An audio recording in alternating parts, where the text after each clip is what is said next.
Okay, welcome, Mr. Mack-Poole. More context on the Puritans. So, the Puritans, as you've studied in this lesson, they were a very strict Protestant sect, okay? But they were more extreme than your average Protestant. Now, it's in the name, pure. They believe that they're the most pure of faith, and they did not like the Catholic Church whatsoever. They were calling for the most strict reforms of the Catholic Church. And Puritans would even go so far to say that they probably hated Catholics as well. Now, I wouldn't say this is the case today, but at the time, emotions were high, and don't forget that 300 Protestants were burnt at the stake by Catholics by Bloody Mary, Mary Tudor. So, at this time in Elizabethan history, you can understand why Puritans and Catholics would have a lot of enmity towards one another. Now, a key cause of why the Puritans came to being was because of the printing press. Now, the printing press is one of my favourite inventions. I think it's one of the most important inventions of all time. It's the internet before the internet. It's an information highway. Before this point, books could only be handwritten, and that was a very expensive way to create a book. I don't know if you've ever tried to write a book by hand, but it's a very onerous process. It means it takes a lot of time and effort. And so, reading and books were the reserve of the rich, or the religious caste, the priestly caste. So only the rich or the religious really could access information. And the most popular book of all time is the Bible. Now, the Bible used to have to be handwritten out by Christian monks day in, day out for hundreds and hundreds and thousands of years. Okay, so with this invention came a boom in literacy. More people could now read the Bible, and more people could now afford a book and try to read and write. So, literacy boom, which is very good. But it meant that actually people could scrutinise the Bible.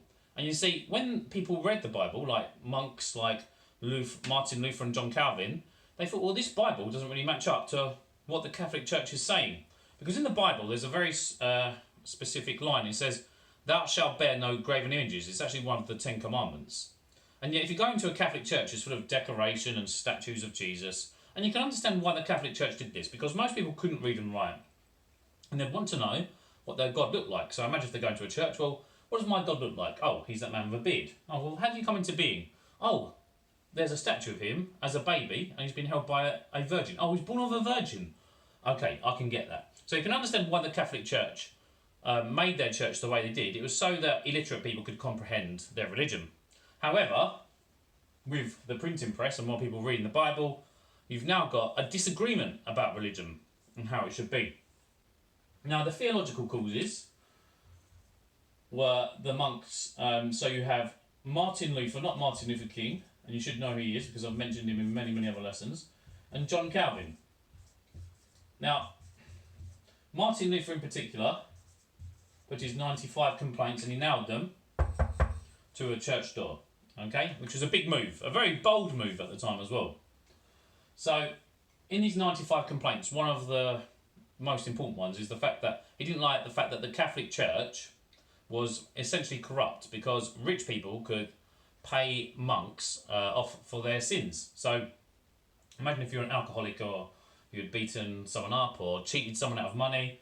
If you went to a priest and you said, "I'd like to pay for an indulgence so I can be forgiven and go to heaven," that's essentially what was happening. And Martin Luther thought that you can't buy yourself into heaven, okay? When he read another line in the Bible, it says, "Only the righteous shall live by faith."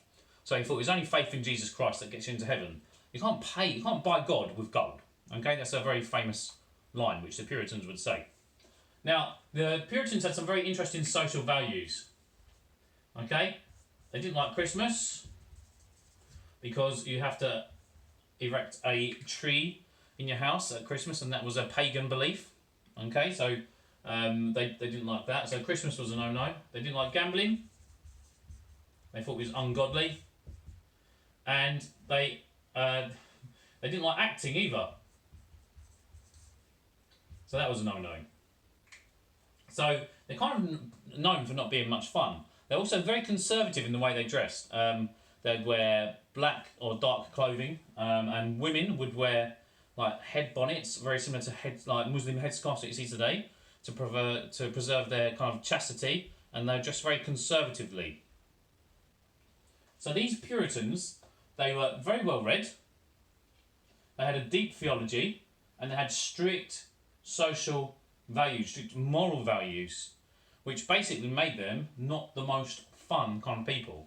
They took God very seriously. They thought life was a very serious business. You only live for so long, but eternity's forever. You've got to get right with God today.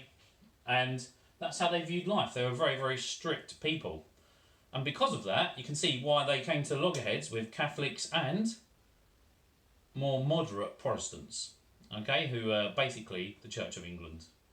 Right, thank you. This is Mr. Mack-Poole over and out.